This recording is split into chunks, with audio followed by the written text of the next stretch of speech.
Let's go! Hey everybody, Coach Scott here. Today I want to talk to you about a subject that I'm asked a whole lot about, and that is, what if you have problems with stubborn weight loss or resistant fat loss? And today I want to talk to you about some likely culprits and some things that contribute to this problem. And interestingly enough, it's probably your hormones. Now I know hormone imbalance is commonly recognized or thought of as an older person's disease, but this disease can occur at any age and can affect men as well as women. So today I want to talk to you and take a look just briefly, just touch the four hormones that are most common that could be causing the stubborn weight loss, or what we call resistant weight loss, or I like to say fat loss. The first hormone is estrogen. Now I know estrogen is most commonly associated with women, but these hormones are found in both men and women, and they're responsible for a lot of different things. Its primary responsibility is for like secondary sexual characteristics, which are features that appear during puberty, but they're not directly related to sexual reproduction. So sometimes people get those confused a little bit and mixed up. So they have no really relation to sexual reproduction. Think of like hair growth and nail growth, and when you hit puberty, how your voice changes. That's estrogen levels. And estrogens include what we call E1, E2, and E3, and these estrogen deficiencies can occur at any age, or you can get actually too much estrogen in your body, and that's not helpful, especially if you're a man. And again, when you're thinking about experiencing the things like premenopause and menopause, that's where estrogen really is noted for women and the struggles that women have. But men have estrogen as well, and in men, excess estrogen, especially what we call estrogen belly or pot belly, can cause you to gain weight around that midsection of your body. But in younger people, especially women, you're thinking about any condition that impacts your function of your ovaries, or there are low estrogen levels, such as premature ovarian failure. You've got congenital conditions, thyroid disorders, even got pituitary dysfunction.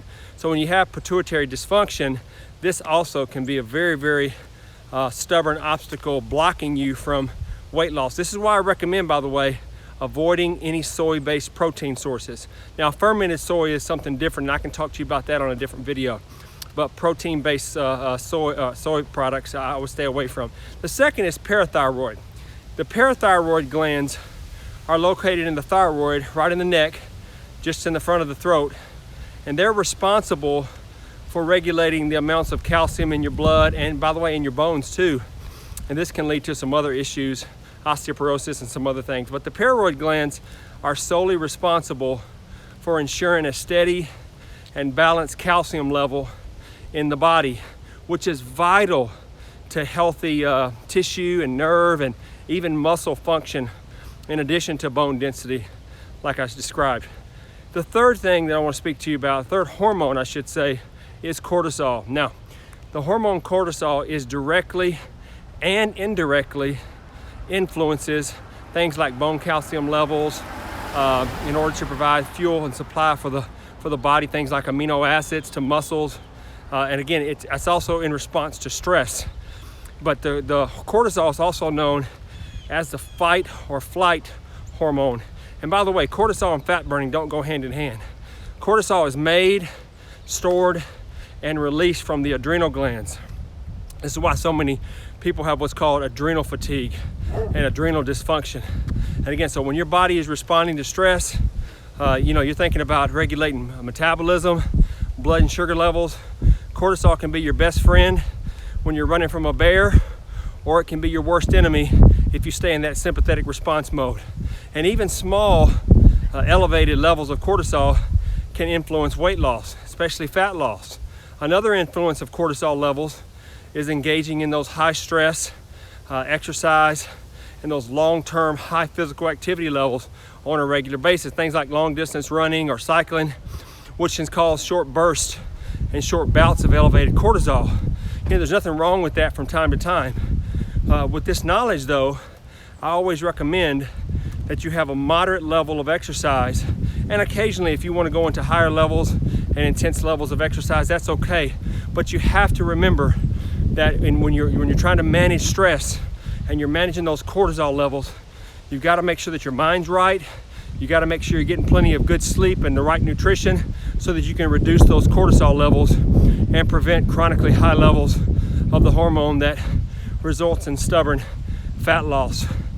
The next one is the thyroid issues, the thyroid hormones. The thyroid is a gland, again, that sits in the front of the neck, that little butterfly-shaped gland that's in the front of your throat, and it's responsible for metabolism, for heart function, for digestive function, for muscle control. It's responsible for so many different things in your body, brain development. There's so many things. And when you have low levels of your hormone, T3 and T4, and then you combine that with low levels of thyroid stimulating hormone, which we call TSH, that will contribute to an underactive thyroid called hypothyroidism. And I had that for many, many years, took medication for it. But that's a prime cause of resistant fat loss. So again, as just a recap, hormonal imbalances can occur across a person's whole lifetime. But the great news is that you have a great framework called the 5 to Thrive. It'll help you get your hormone issues addressed and get them back in balance. And best of all, it's proven. I'm a living product of this, as well as thousands of other clients. And it's all natural, which is the most important thing. It's all natural. So if you suspect that you're dealing with some type of hormonal imbalances, and I would encourage you to reach out to me or reach out to one of your coaches for some additional strategies. And you possibly need to be tested for that as well. So keep your foot on the gas. I hope this kind of gives you an idea and encourage you if you're dealing with those stubborn and resistant fat loss issues. There is hope. You have a plan. Keep your foot on the gas. Keep moving forward. And I do believe and declare that you will be all that you were created to be. So God bless you guys. Take care. We'll see you soon.